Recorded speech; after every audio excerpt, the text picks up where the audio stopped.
기도하겠습니다. 하나님 아버지 감사합니다. 이 저녁에도 우리를 예배 자리로 불러주심을 감사드립니다. 주님의 은혜와 흘리신 보혈로 성령의 능력으로 우리를 새롭게 하시고 주님께 영광이여 우리에게는 기쁨과 감사가 충만한 시간 되길 원합니다. 예수님 이름으로 기도합니다. 아멘. 오늘 피었다지는 오늘 피었다지는 들풀고 이기는 하나님 기름 같은 이 몸은 당근과 하시네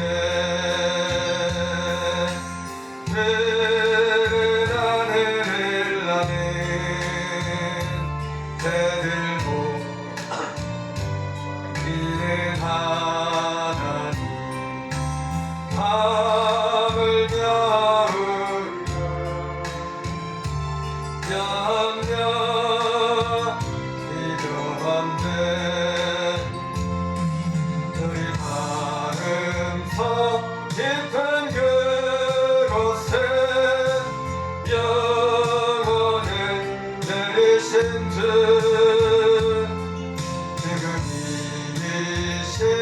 영원한 생명을 약하시옵네. 오늘 기약까지는 들풀도 입히는 하나님 지혜 같은 이 몸을 당근과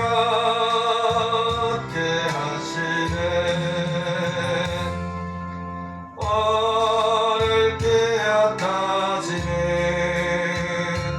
들풀도 입히는 하나님 기름 같은 이 몸을 정근과 하시네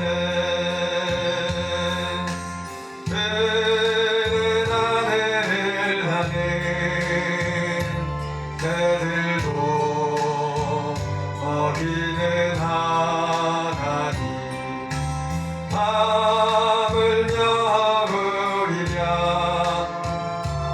영영 이겼네 너희 마음속 그곳에 영원을 내리신 주 지금 이기신 영원한 생명을 약하시옵네. 오늘 피었다지는 들풀도 입히는 하나님 지혜 같은 이 몸을 예하시네.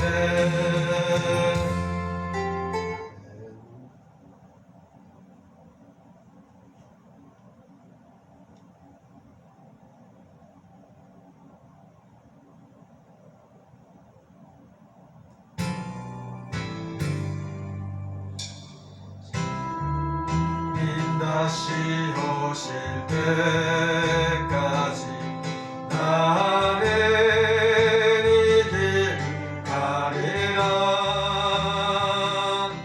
좁은 길 나의 십자가 지고 나의 가는 길 끝에서 나는 주님을 보리라. 영광에 내 주님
영광에 내 주님 나를 맞아주시리. 주님 다시 오실까지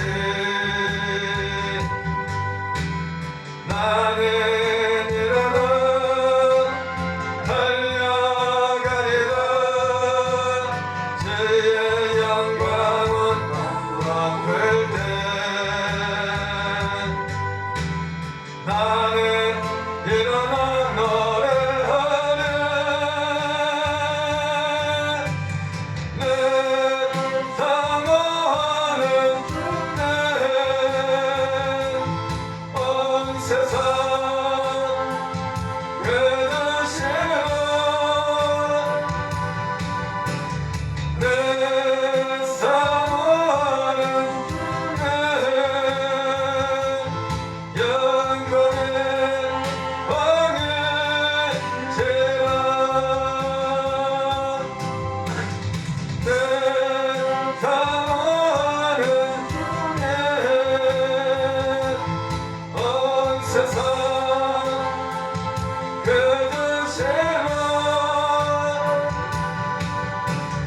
내 사모하는 영광의 제라.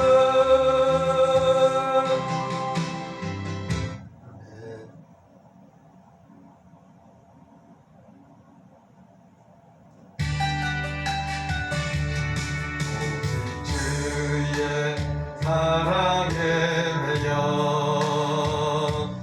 내 영 기뻐 노래합니다. 이 사망의 언덕 기쁨의 땅에서 주께 사랑드립니다. 오직 주의 인재 안에 갇혀 내 영 기뻐 찬양합니다. 이 사명의 언덕 거룩한 땅에서 주께 경배드립니다. 주께서 주신 모든 은혜 나는 열쇠함네. 내 영혼 즐거이 제 따르렵니다. 깨는 삶들입니다. 주의 인재 안에 갇혀 기뻐 찬양합니다. 이 사명의 언덕 거룩한 땅에서 주께 경배드립니다. 주께서 주신 모든 은혜 나는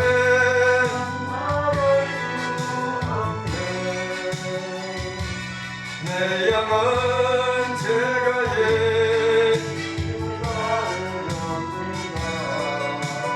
주께 삶드립니다. 주께서 주신 모든 은혜 나는 월세함네. 내 영혼 즐거이 따르렵니다. 삶들입니다.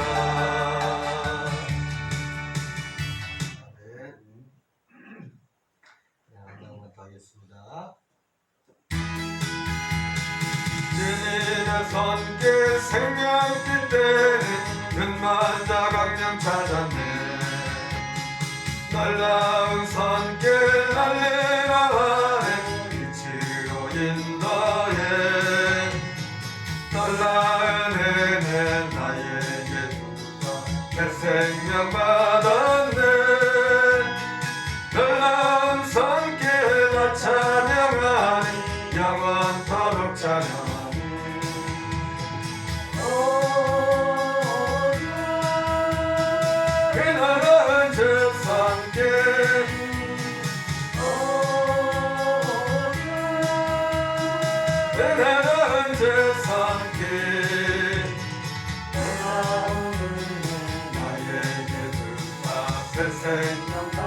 받았네. 놀라운 손길 나 찬양하네. 영원토록 찬양해. 주님의 말씀 능력이 돼 믿는 자 치료받았네. 놀라운 말씀 날 치료한 빛으로 인도해. 놀라운 은혜 나에게 주사 내 생명 받았네. 놀라운 손길 나 찬양하네. 영원토록 찬양해.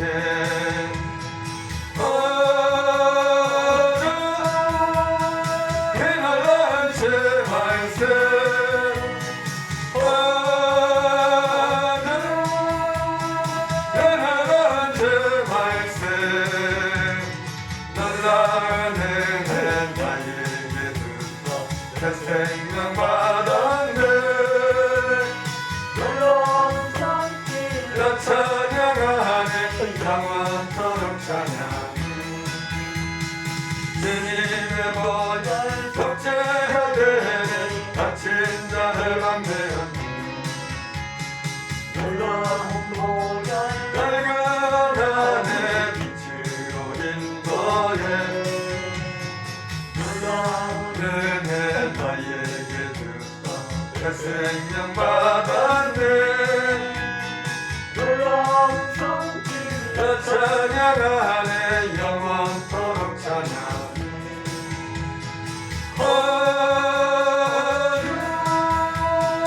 이 놀라운 주 보혈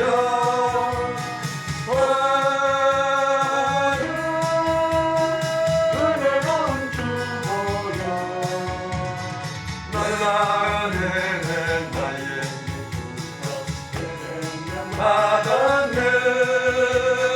놀라운 손길 나 찬양하네. 영원토록 찬양해. 아멘. 기도하겠습니다. 아버지 감사합니다. 주님 시간도 우리의 찬양을 받으시고 또 말씀 가운데 함께하여 주옵소서. 예수님 이름으로 기도합니다. 하나님 말씀 사무엘하 7장 1절 2절 2절만 보겠습니다. 사무엘하 7장 1절과 2절.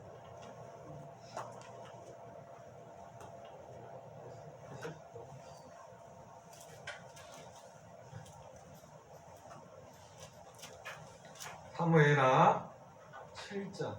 병동 기사님 앞으로 오세요. 여기 자리 거기 앉으세요.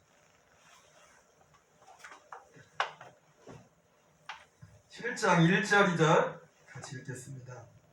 여호와께서 주위의 모든 원수를 무찌르사 왕으로 궁에 평안히 살게 하신 때에 왕이 선지자 나단에게 이르되 볼지어다 나는 백향목 궁에 살거늘 하나님의 개는 휘장 가운데 있도다. 아멘. 교회 소식은 이거를 참고하시고요. 사회적 거리두기가 2주간 또 연장이 된 것 같은데 제가 요즘 후회하는 게 한 가지가 있는데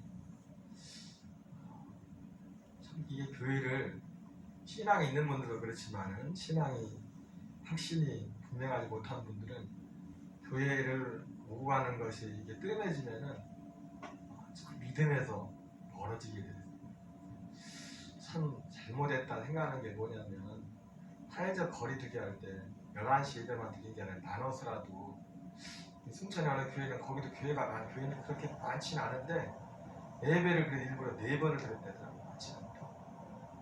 아침에 오전에 가지고 오후 3시까지 해가지고 4번에 나누어서 예배를 드렸다더라. 그래서 거의 그러니까 뭐 한 번 모일 때 많이는 안 모이죠. 하지만은 웬만한 사람들은 한 365일 그렇다고 그 방역 수칙을 어긴 게 아니고 거기에 기준에 맞추는데 나누어서 드리기 한 번에 나누어서 드려가지고 이제 어쨌든 그 교회 같은 경우 들어보니까 1년 동안 뭐 거의 뭐 어떤 문제 없이 계속 예배를 드린 것 같은데 나눠서 여러 번 드립니다.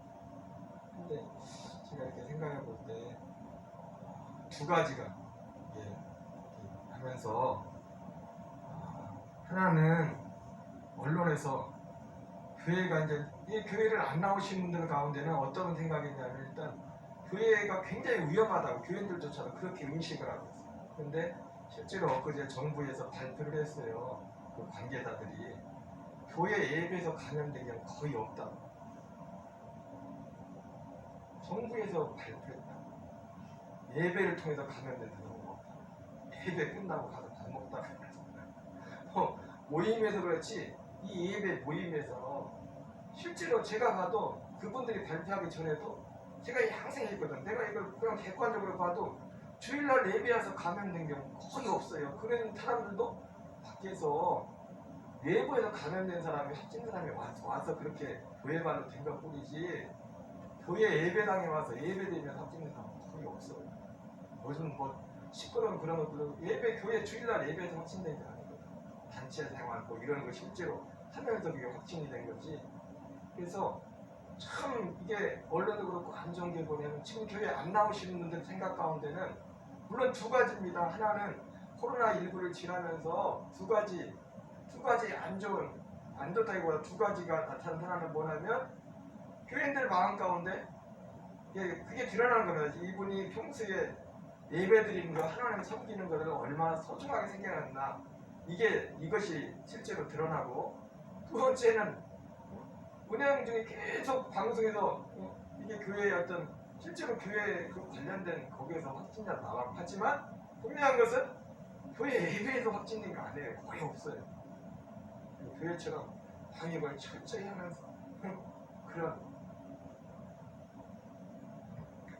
곳이 없다고 해서 우리가 기도할 제목이고 참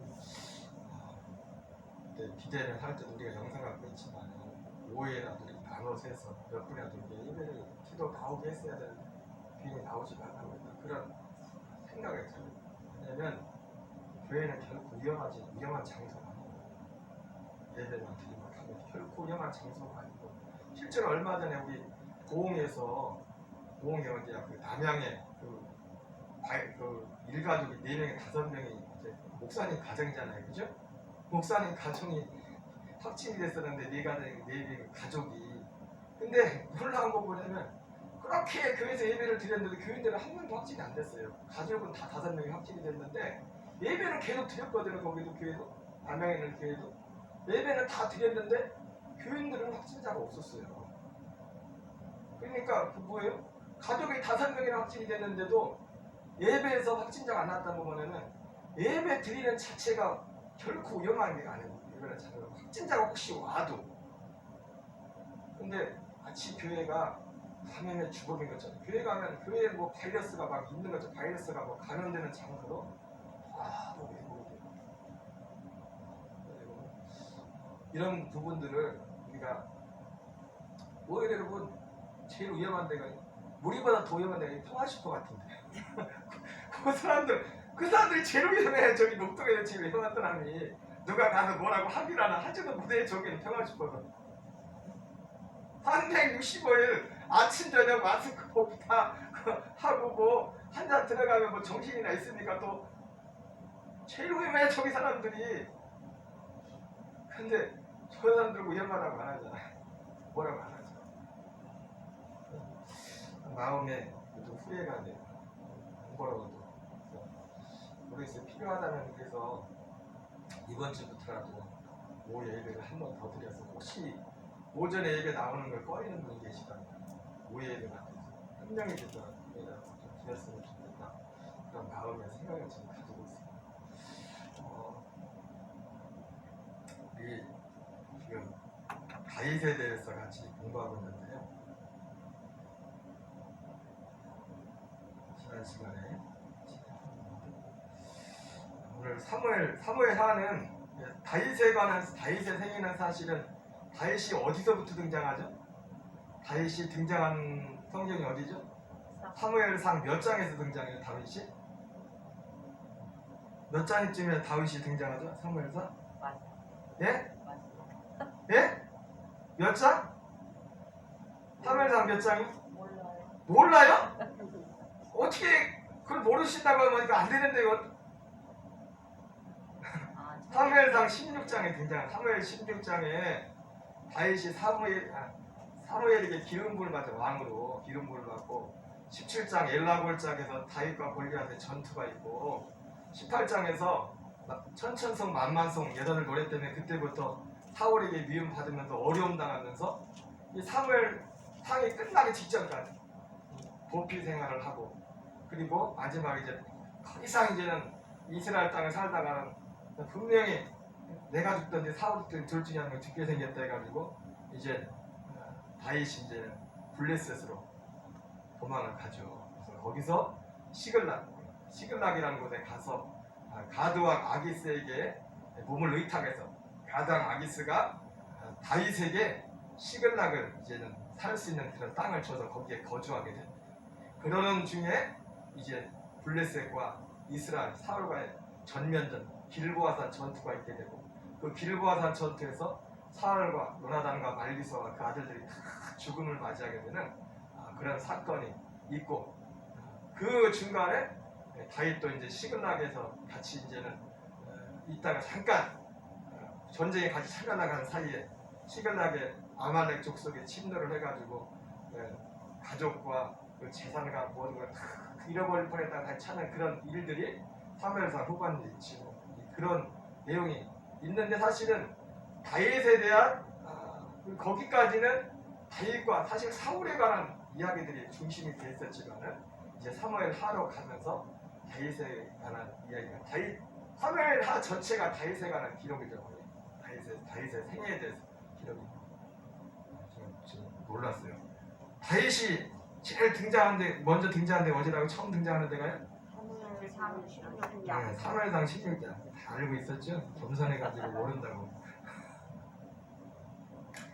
그래서 사무엘상 16장에서 이렇게 시작되는데요. 사무엘하는 24장까지, 사무엘상은 31장까지 있는데 보면은 여기 사무엘하 우리가 성경을 볼 때 역대상과 함께 볼 필요가 있습니다. 여기 보면은 이게 뭐 굵직굵직한 내용만 있는데 사울에 대한 애가와 유다 왕이 되었다.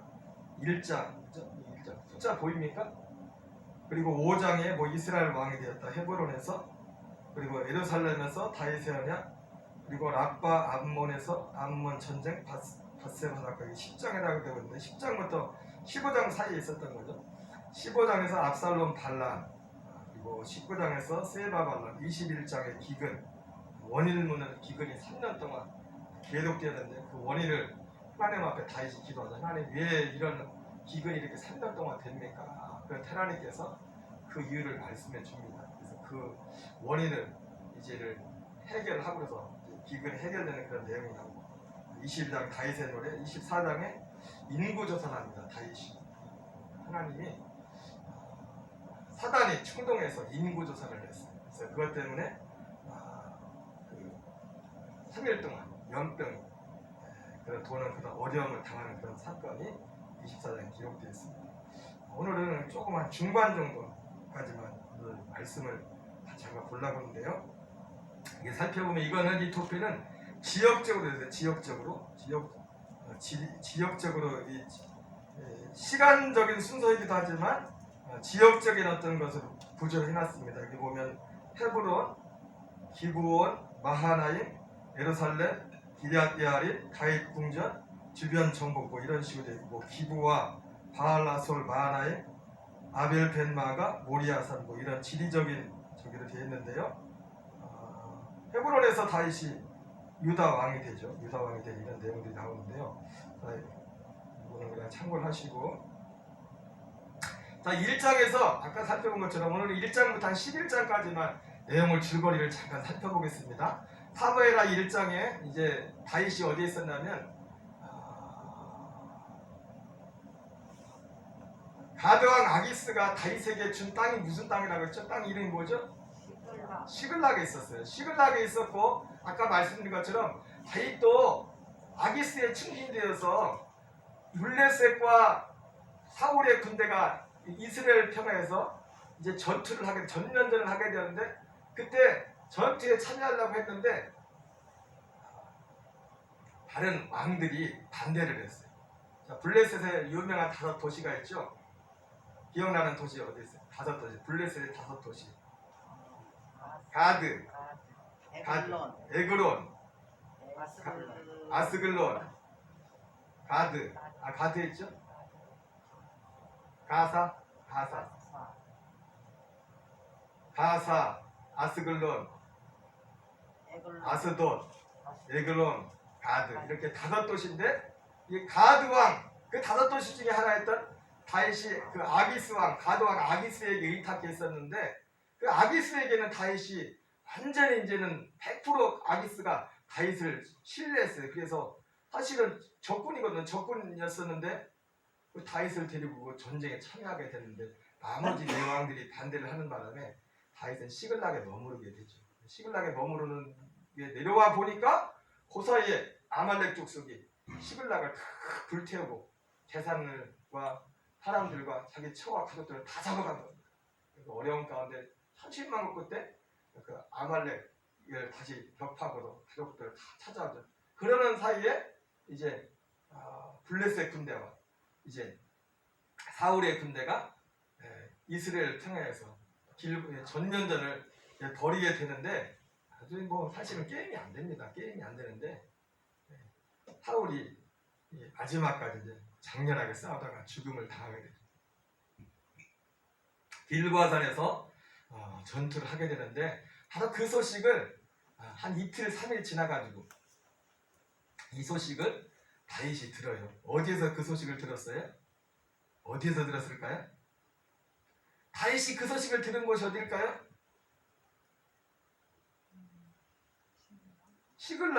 시글락으로 돌아왔잖아요. 그러니까 시글락부터 그 이스라엘 평화에 있는 곳까지가 그 정도 걸릴 겁니다. 올라면 거리가 꽤 돼요. 아말렉 족속 한 사람이 와가지고 그 소식을 가르쳐 주는데 이 아말렉 족속이 거짓말을 하죠. 아말렉 그 사람이 사실은 자기가 이래저래 가지고 자기가 사울을 죽였다. 사실은 사울을 죽인 게 아니라 사울이 자살을 했거든요. 그 고통을.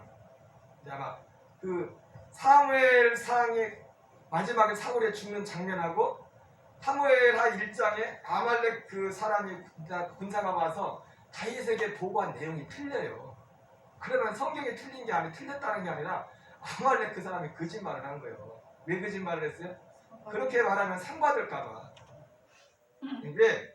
자기 상식으로는 사울이 평생 다윗을 죽이려고 했기 때문에 사울이 죽은 이것을 다윗이 기뻐할 줄 알았어요. 그래가지고 이 아말렉 군대가 잊지도 않은 군사가 말을 만들어가지고 자기가 죽인 것처럼 그랬다가 이제는 거기서 바로 죽임을 당하죠. 다윗이 가장 싫어하는 것이 하나님께서 기름 부은 자를 손대는 거예요. 하나님, 네가 몰라도 한참 몰라고 그러면서 그를 죽이고, 그리고 다윗이 그 1장에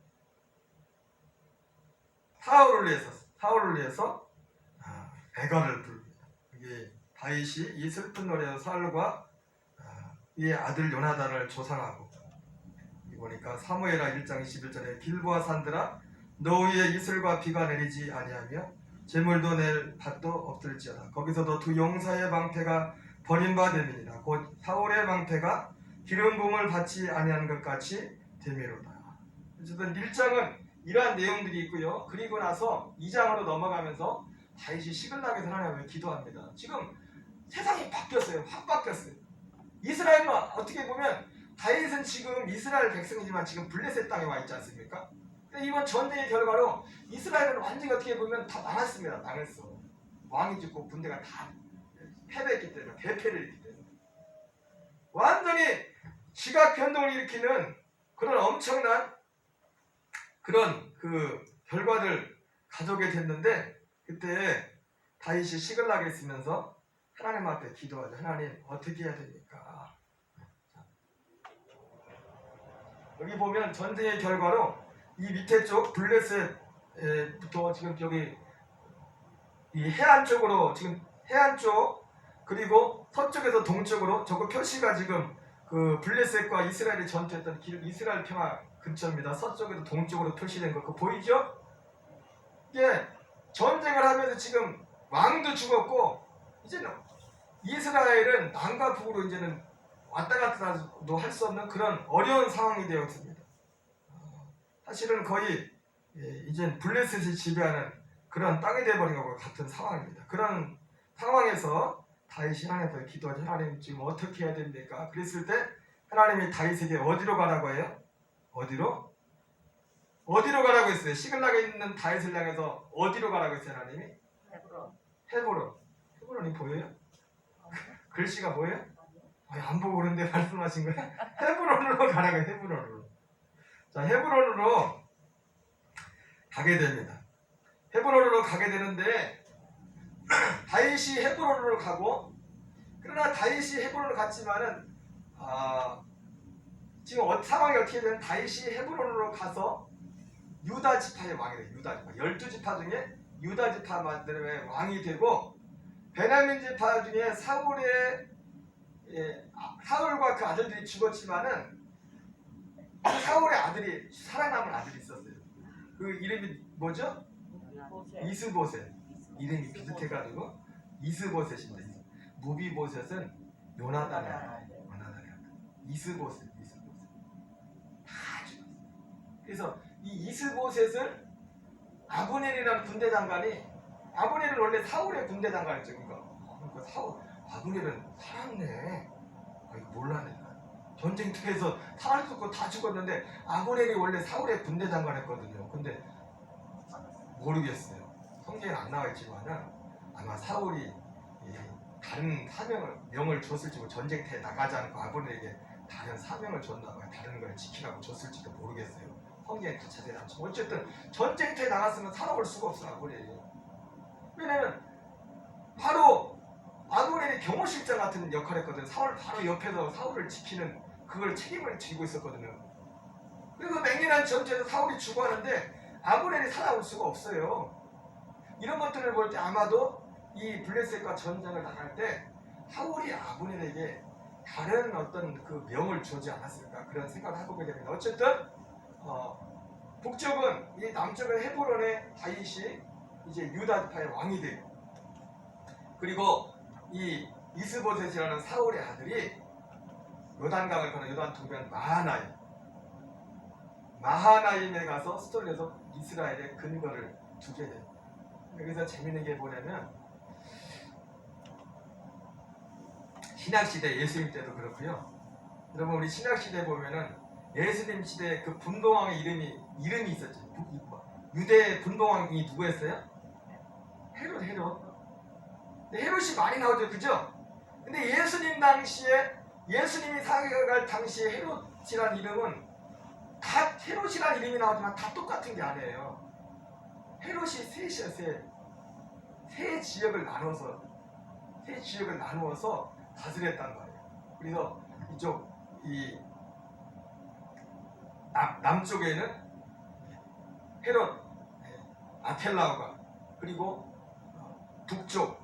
북서쪽에는 갈릴리 쪽에는 헤롯 안티파스가, 그리고 북동쪽 이쪽 대가벌리 쪽으로는 헤롯 필립, 이 세 사람이 나누어서 지역을 다스렸단 말이에요. 그 전에 예수님이 태어날 때 그때 왕의 헤롯은 딱 한 명이었어요. 헤롯 대왕. 그 세 분봉 왕의 아버지가 헤롯 대왕이었어요. 근데 실제로 보면은 이 헤롯 대왕이 얼마나 의심이 많았던지, 여러분, 왕 자리는 아들하고 부모 사이도 못 나눈 데잖아요, 그죠? 그래가지고요, 이 헤롯 대왕이 마지막 저녁까지 의심이 많아서 자기 죽을 때까지, 죽기 직전까지 이 자리를 빼앗길까봐 실제로 왕도 정하지고, 왜 로마에서 이제 분봉왕을 유대 땅에 주는데 왜 나는지 아세요? 헤롯이 유서를 썼는데 유서를 쓸 때마다 유서가 다 바뀌는 거예요. 내용이 틀린 거예요. 그래서 어떤 놈을 왕에 세울지 모르겠어. 한 놈만 세워야 되는데, 그래가지고 그냥 3명을 세운 거예요. 한 명을 세워야 돼. 원래 헤롯 한 명이 유대를 다스렸잖아요, 분봉왕이. 근데 그 아버지가 죽고 나서는 아들들 셋이 나눠서 다스렸단 말이에요. 이유가 뭐냐면 그 아버지 헤롯 대왕이 너무 의심이 많아가지고 자기 자리를 뺏길까 봐. 심지어 그 직전에, 죽기 직전 얼마까지도 자기 엄마까지 죽여버렸어요. 헤롯이 자기 엄마까지 죽였다니까. 의심해가지고 다른 사람 왕을 세울까 봐. 사실은 많이 죽였어요, 헤롯이. 그래서 마지막 왕이 된 거예요. 제가 무슨 얘기를 하냐면 마지막 그 유대를 다스리는 세 명의 왕, 헤롯 아켈라오, 헤롯 안티파스, 헤롯 빌립, 이 사람은 헤롯의 아들 중에서 모질이들만 나오고, 모질이들. 그러니까 잘난 사람은 다 죽이고, 무슨 말인지 아세요? 모질이들, 남은 모질이들 중에서 모질이가 뭔지 아세요? 남은 모질이 세 명이 있고 나눠서 다 드린 거예요. 그럼 왜 얘기하냐? 이스보셋도 그랬잖아. 못난 아들 하나 남았어. 다 죽고, 잘난 아들들은 다 죽고 전쟁터에 나가서 못난 아들 하나 남았어. 참 세상이 어떻게 보면 공평해요. 그러게 보면, 그죠? 그것도 우리 집에도 그러잖아요. 첫째는 뭐 단명한다. 정말 선하고 깨어나고 단명하고 그런 것들을 많이 보는데, 물론 우리의 진정한 의인은 하나님 앞에 섰을 때 그것이 우리의 상급이 지금 눈에 보여요. 그러나 세상 살아가는 걸 보면은 이 이스보셋이, 물론 이스보셋도 얼마 못 갑니다. 못 가지만 어쨌든 똑똑하고 잘난 놈들은 다 가고 모질이가 남아가지고 왕이 됐어. 그러니까 세상이 그렇습니다. 내가 잘나고 똑똑하다고 되는 것이 아니라 오히려 어떤 데 보면 못나고 부족한 사람이 그 자리를 잘 차지하고 있어. 그런 경우도 있어. 역사 가운데 얼마나 많은지. 이 이스보셋이라는 사람. 어쨌든 이 2장에 이제는 이게 나누게 되는데, 여기 보면 여기 2장 헤브론이라고 되어 있고 여기 길라이라고 되어 있는데, 여기 마하나임이라고 있습니다. 마하나임이라는 곳에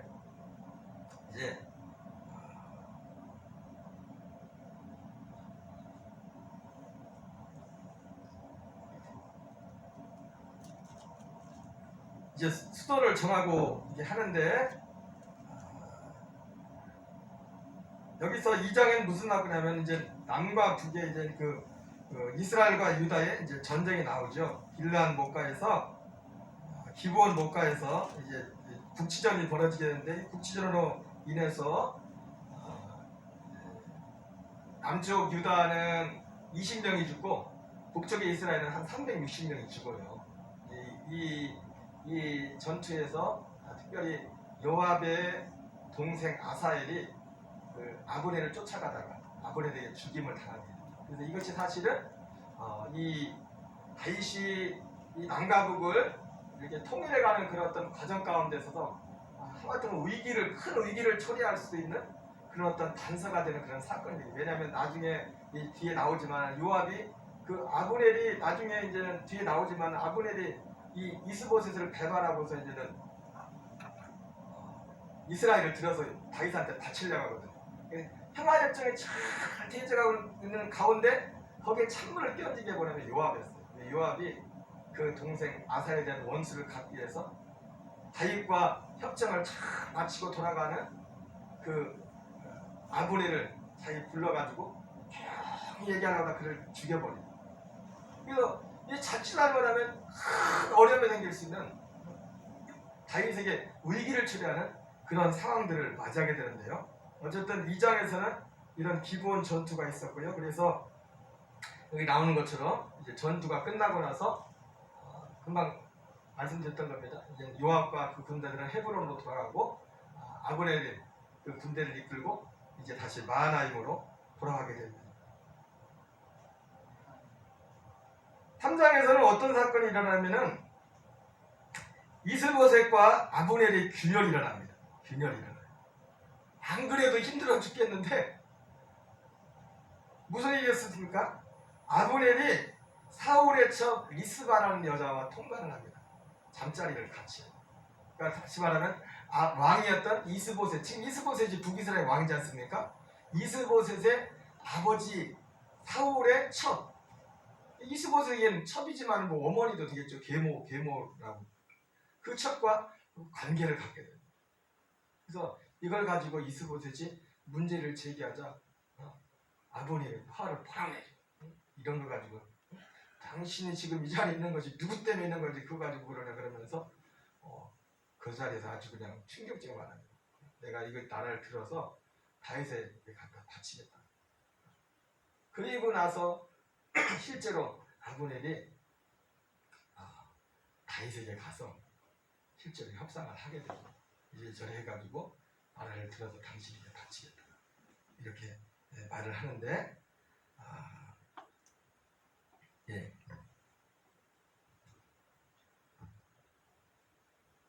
참 이 사울의 첩 미스바라는 사람은 사실은 뒤에 보면 또 나와요. 언제 나오냐면은 아까 제가 잠깐 말씀드렸지만은 그 기브온 그 기근이 3년 동안 이유원이 기근이 든다고 하지 않습니까?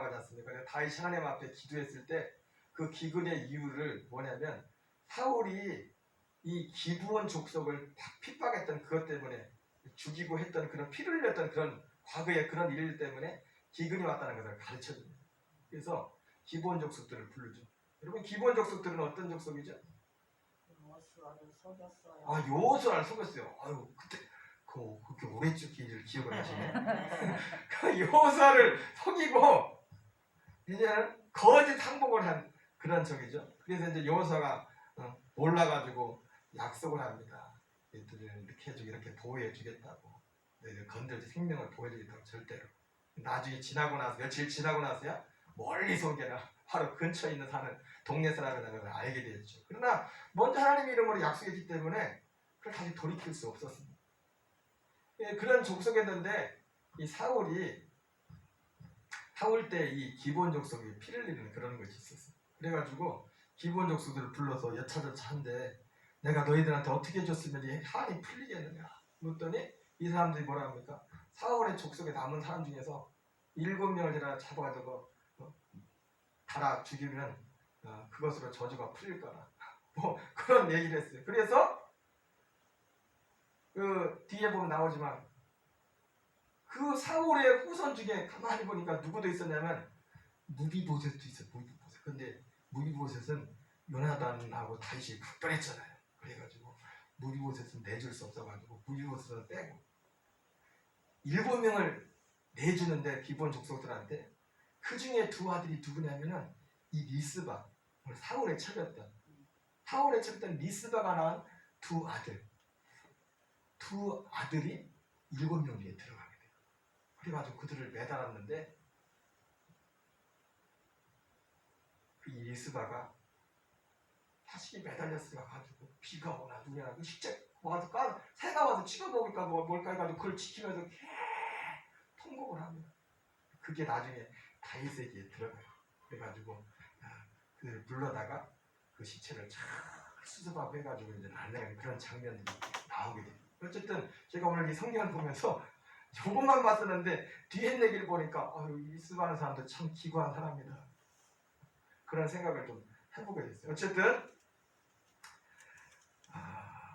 그래서 이제는 결국 이제 다윗이 이게 그렇게 평화협정을 맺게 되는데 그 과정에서 아브넬이 죽음을 당하게 됩니다. 요압에게 죽음을 당해서 다윗이 엄청난 위기를 맞게 됐어요. 왜? 다윗이 마치 그 협정을 깬 것처럼 다윗이 죽인 것으로 오해할 수 있잖아요. 요압이 죽였는데 다윗이 정성을 다해서 아브넬을 장사를 지내고 슬퍼하고 애통한 그걸 보면서 사람들이 다윗이 죽인 게 아니구나 그 오해를 풀게 됩니다.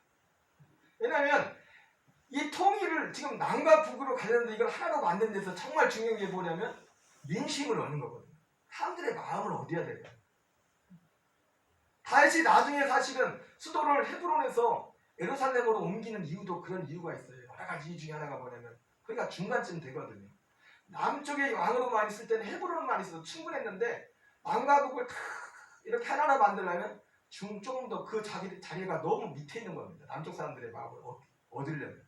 그래서 사실은 나중에 이 수도를 예루살렘으로 옮기는 것도 그러한 취지입니다. 어쨌든 이 3장에서 헤브론의 막벨라굴 사라와 아브라함과 이 지금 조상들의 무덤이 있는 것이죠. 거기에 아브넬이 묻히게 돼요. 아브넬도 여기에 장사를 지내줍니다.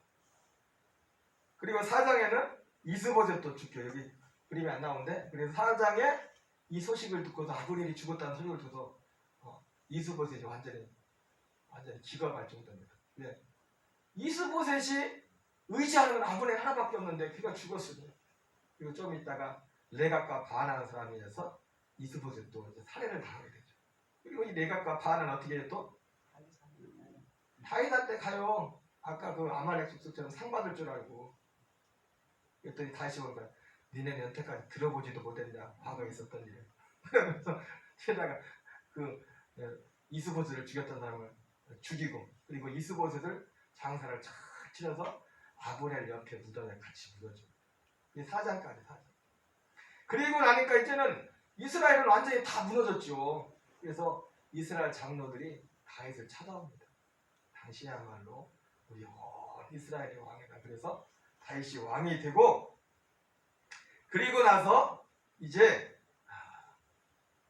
썰을 찾아기로 어디를 가면 여부스, 예루살렘, 여부스 족속이 있는 그 땅을 공격하게 됩니다. 그런데 사실은 그 여부스 족속의 그 땅은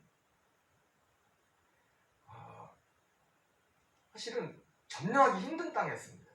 이 여부스 사람들이 어느 정도로 사람들을 놀렸냐면 야, 니들 아무리 찾아봤자 이 여부스라는 성읍은 얼마나 지형이 좋은지 맹인과 쩔뚝바리가 지켜도 너희가 이걸 차지하지 못할 거다. 그 정도로 이제는 그 여부스성이 지형적으로 굉장히 강하게 좋은 지역이었는데 그럼에도 불구하고 다윗이 그 지역을 점령하게 되죠. 여부스는 현재의 예루살렘이죠. 그림을 이렇게 보겠습니다. 사실 이 예루살렘이라는 곳이 가보면 진짜 조그마해요. 손바닥만해요. 진짜 조그맣습니다. 생각보다 작아요. 이게 감람산, 성전산, 예루살렘, 여기 다윗성이라고 했죠. 다윗성. 그러니까 다윗이 여기를 점령한 거죠. 다윗성을. 이 지역에 몇 킬로 반경 안에 다 있어요. 성경에 나타나는 물론 갈릴리에서 나타나는 거 말고 많은 사건들이 이게 바로 여기 조그만 이 지역에서 다 일어나요.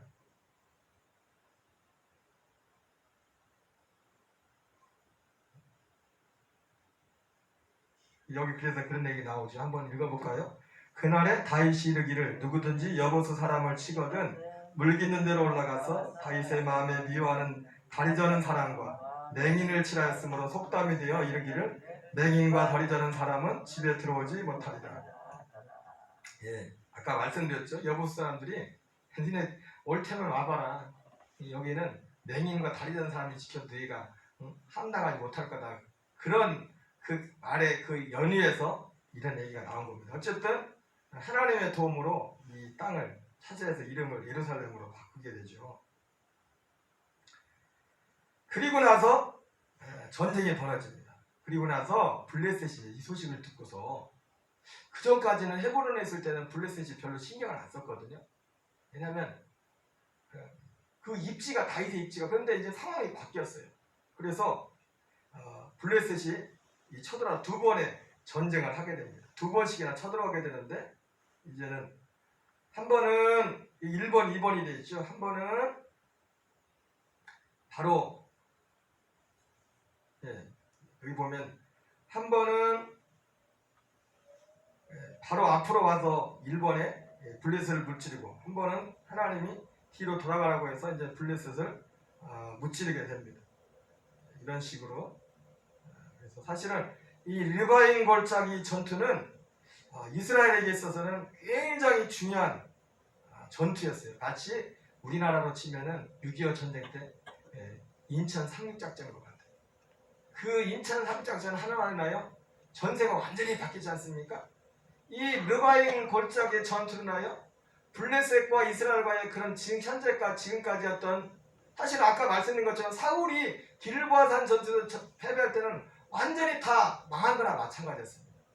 그런데 이 르바임 골짜기 전투에서 다윗이 승리함으로 이제 블레셋의 힘이 약화되었고 이제 조그만 소국에서 이제 앞으로 이제 8장에 가면 나오지만 다윗이 그 주변국들을 다 정복을 하거든요. 정복을 하는데 대제국을 이루는 그런 발판이 되는 아주 중요한 전투였습니다. 그리고 나서 이제 다윗이 이제 법궤를 메고 오는 그런 사건이 있게 되죠. 법궤를. 6장 2절 같이 읽겠습니다.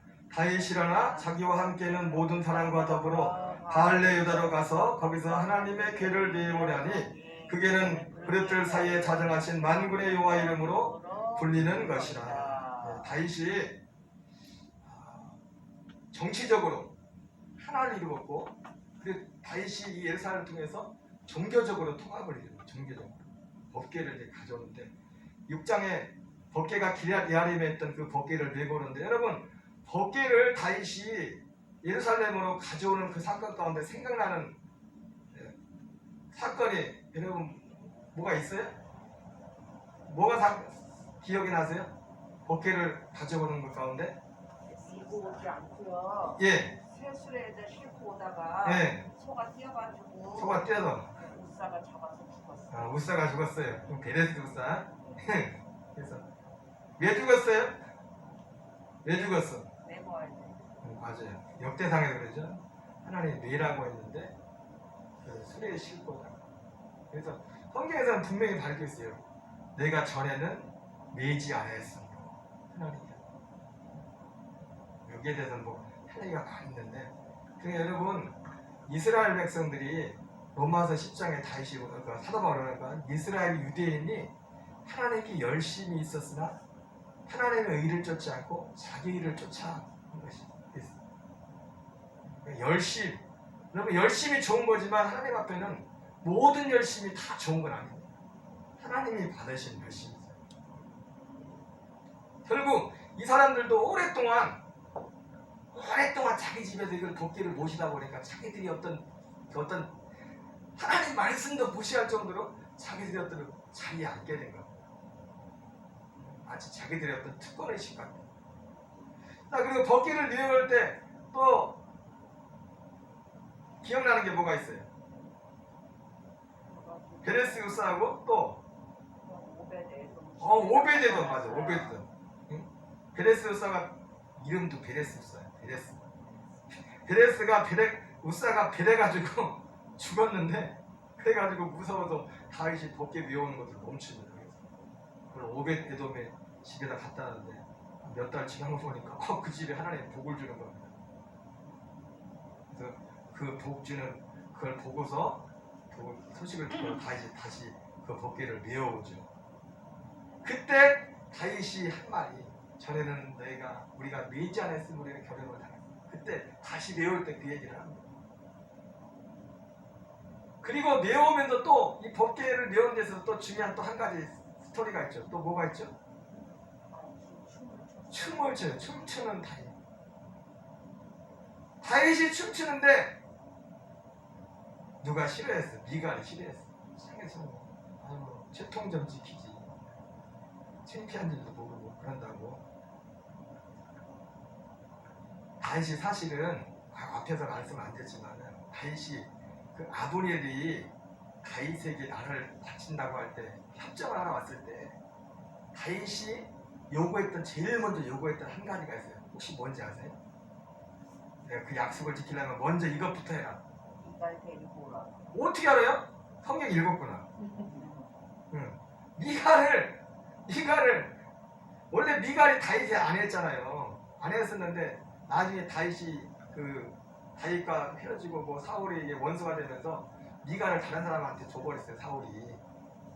그래가지고 제일 첫 번째가 그 미갈을 나한테 다시 데리고 와라 그랬거든. 내가 너의 이 말을 받아주는 대신 미갈을 데리고 와라, 이스보셋. 그래서 실제로 이스보셋이 왕이니까 명령해가지고 가서 라이스 좀 멀리 북쪽에 있어요. 근데 그 남편이 지금 남편이 있어서 살고 있는 그 아내를 데려오는 거고, 왕이 못할 게 어디 있겠습니까? 그건 좀 깊이 생각해봐야겠어요. 다윗이 잘한 건지 못한 건지 모르겠어. 그 남편 이름이 라이스인데 바울인까지 쫙 북쪽에 살고 있는데 그 아내를 뺏기 싫어가지고 거기까지 막 그 예루살렘 근처까지 쫓아와요. 상상이 되세요? 그러니까 아본이랑 다른 그 왕들 그래가지고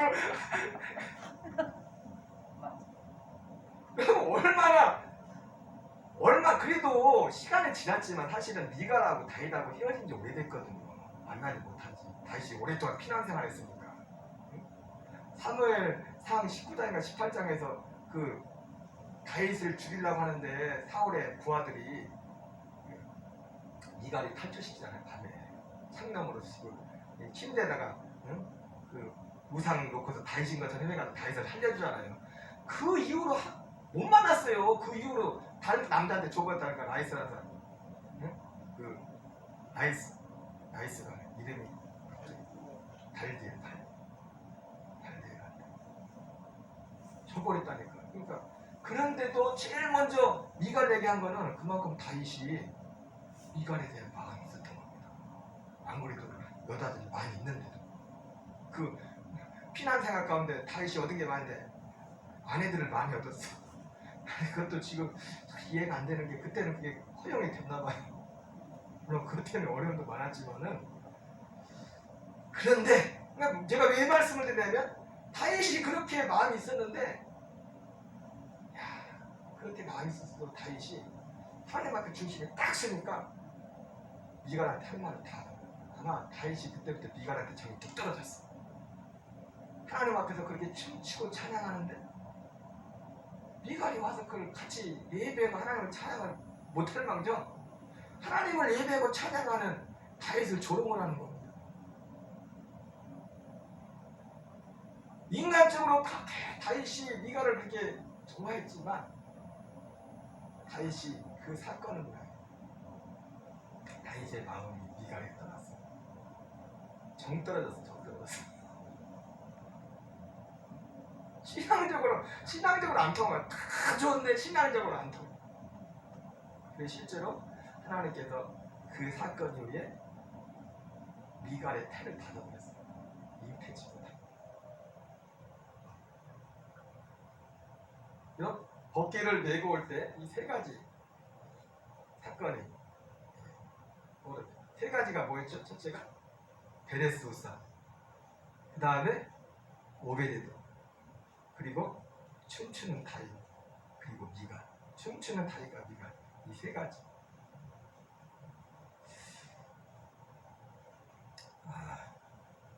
오늘 몇 가지 하겠어요. 오늘은 11장까지는 하려고 했었는데 시간이 너무 많이 지나서 여기까지만 하고 마지막 것만은 기억을 하세요. 법궤를 메고 올 때 뭐 있었다고요? 세 가지? 베레스우스, 그 다음에 오베데도, 그 다음에 이거 올리는 사람은요? 네? 춤추는 다윗과 미갈. 다윗이 미갈을 좋아했다 싫어했었다 원래? 원래는 좋아했어요. 엄청 좋아했어요. 그래가지고 엄청 좋아했었어. 근데 정이 뚝 떨어졌어. 육신적으로 다윗을 좋아했지만 이 영적인 그런 하나님과의 그 중심에서 안 맞는데 다윗도 하나님 그 장면을 보게 됩니다. 우리 찬양하고 기도하겠습니다. 주님의 손길 찬양하겠습니다.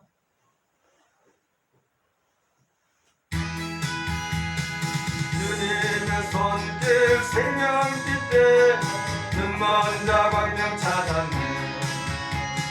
놀라운 손길 할렐루야네. 빛으로 인도해.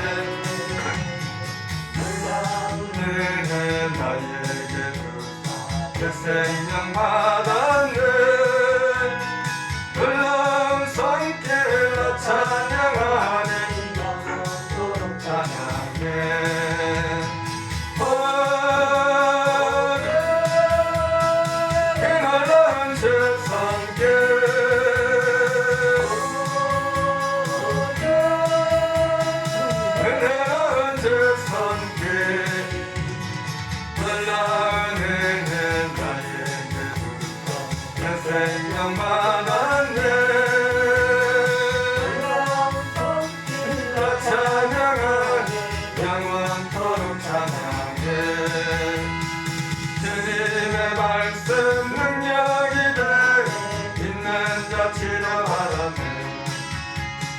놀라운 말씀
놀라운 모양 날가란 빛으로인 너의 놀라운 은혜 나에게 주사 내 생명 받았네 놀라운 손길 나 찬양하네 영원토록 찬양해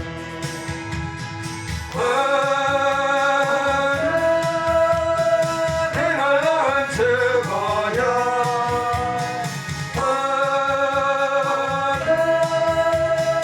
놀라운 주보야 놀라운 은혜 나에게 주사 내 생명 받았네 놀라운 손길 나 찬양하네 영원토록 찬양해. 아멘. 기도하겠습니다. 이 시간 기도할 때 특별히 마지막 6장까지 우리가 봤는데 그 6장의 내용, 그 법궤를 배우는 그 장면 가운데 베레스 우사, 오벳 에돔, 춤추는 다윗과 미갈 보면서 오늘 특별히 우리 지금 문득 떠오르는 것이 그 장면, 춤추는 다윗과 그 다윗을 보면서 마음으로 판단하며 다윗을 저주하는 그 미갈의 모습을 보면서 지금 코로나 상황 가운데서 마치 어쩌면 그런 모습인 것 같아요. 교회를 다니면서도 다윗과 같이 예배의 소중함을 알아서 주님 앞에, 물론 우리가 방역수칙을 잘 지켜야 됩니다. 무식하게 하는 그런 사람들을 동조하는 게 아니에요. 하지만 아까 말씀드렸지만 교회에서 주일 예배되면서 확진된 경우는 거의 없어요. 근데 교회를 다닌다는 분들조차도 교회 와서 예배하는 우리들이랑 또 교회 나오라고 하면 마치 다윗에게 미갈이 했던 것처럼 미쳤냐? 너 광신자다. 마치 그런 시각으로 보는 그 모습을 볼 때 주님이 그런 분들 향해서 어떤 마음을 할까? 미갈을 향해서 주님이 가졌던 그 마음과 똑같아요. 주님. 오늘도 이 코로나 상황에서도 다윗과 같은 사람이 있고 미갈 같은 사람이 있어요. 하나님, 우리가 이 다윗의 길을 갈 수 있는 은혜를 주시고 계속해서 나오는 언론 보도와 이런 것을 통해서 교인들 마음조차도 잘못된 생각 가운데 있는 그런 것들이 벗겨지게 하시고 우리가 교회들마다 물론 조심해야 됩니다. 잘 지켜야 됩니다. 하나님을 향한 이 예배의 소중함이 지켜지는 그런 은혜가 있도록 기도하시고 이 시간에 또 우리 교우들 한 분 한 분들 보지 못했던 교원들 이름을 부르면서 기도하시고 또 우리의 삶을 주께서 인도해 주시기를 우리 주여 한번 해주시고 합심해서 기도하겠습니다. 주여 주여 아버지 주여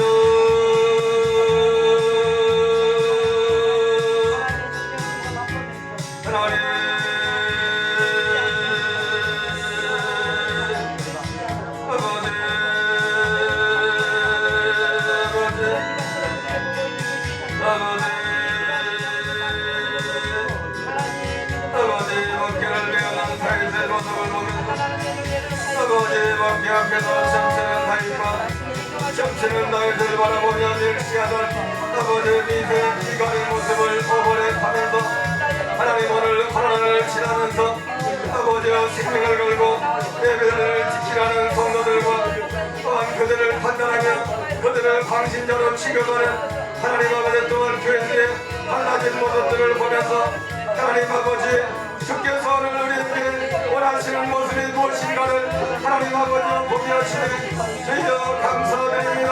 하나님 아버지 교회 교회들마다 하나님 아버지 참된 예배가 이루어지게 하시고 모든 길을 변했던 사람들의 습관과 같이 하지 말고 어디 가나여 그날이 가까울 것이라 그리하여 말씀하신 아버지 하나님 아버지 긍휼히 여기시옵소서. 아버지여 불쌍히 주시옵소서. 아버지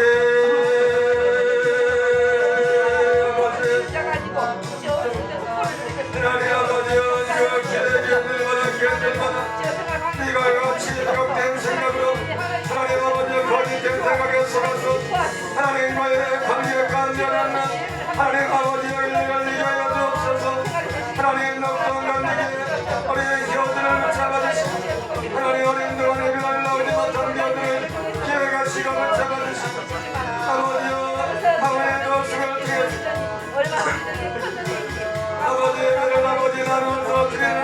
아버지 영생으로 아버지 하나님으로 좋게 나와의 갈수를 아버지 알릴 수 있도록 도우시고 인도하여 주시옵소서. 아버지 도우시고 역사해 주시옵소서. 아이를 도하여 주시옵소서. 우리 아버지 역사해 주시옵소서.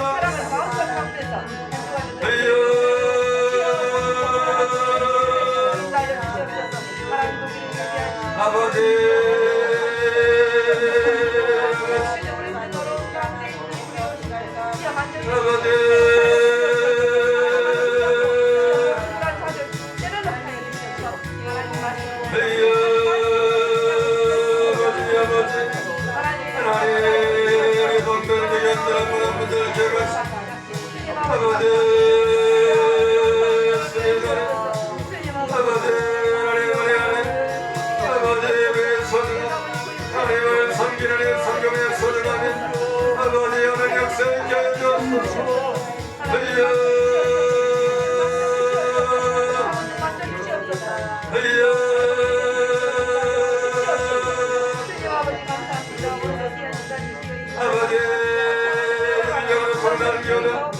하나님의 육신의 건강도 주시고 하나님의 아들의 높은 자를 주시고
아버지의 삶의 연장을 덮고 하나님의 도우시의 손길에 주께서 복지시고 인도하시고 역사하시고 구원하시고 인도하여 주시옵소서.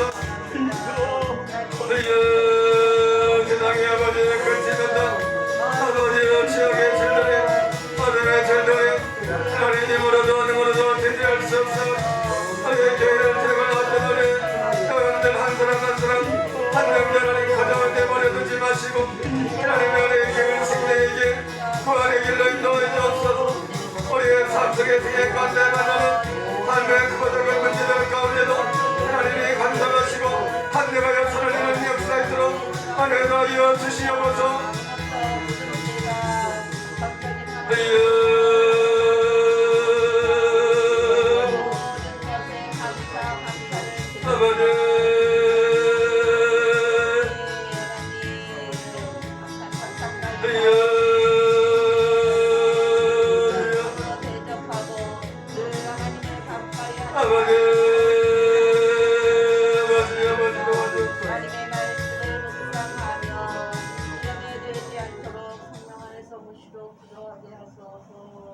하나님 아버지 감사합니다. 오늘 말씀을 통해서 또 코로나19를 지나면서 법궤를 가져면서 법궤 앞에서 춤추는 다윗이 있었고 법궤 앞에서 춤추는 다윗을 보면서 손가락질하던 미갈이 있었던 것처럼 오늘 코로나19를 지나면서 다윗과 같은 하나님 앞에 춤추는 예배자가 있고 춤추는 예배자를 향해서 손가락질하는 미갈 같은 표현도 있지 않나 하나님 마음의 두려움과 걱정이 앞섭니다. 주님 긍휼하게 해주시고 우리가 이 시대에 다윗과 같이 하나님 앞에 춤추는 예배자가 될 수 있도록 은혜를 더하여 주시옵소서. 한국 교회들마다 이 코로나 상황 가운데서도 방역수칙을 지키며 예배 자리를 최선을 다하여 지키는 은혜가 있도록 도우시고 인도하여 주옵소서. 하나님 감사합니다. 성도들 삶 가운데도 주님이 일일이 간섭하시고 모든 삶의 상황 가운데 합력하여 선을 이루는 역사에 있도록 은혜 더하여 주시옵소서. 예수님 이름으로 감사하며 기도합니다. 아멘. 하늘에 계신 우리 아버지여, 이름이 거룩히 여김을 받으시오며 나라의 마옵시며 이루어진 것 같이 땅에서 이루어지이다. 오늘날 우리에게 일용할 양식을 주옵시고 우리가 우리에게 죄진 자를 사하여 준 것 같이 우리의 죄를 사하여 주옵시고 우리를 시험에 들게 하지 마옵시며 다만 악에서 대개 나라와 권세와 영광이 아버지께 영원히 싸움나이다. 아멘.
아이고 사장님 나오셨습니까? 가게는 어떻게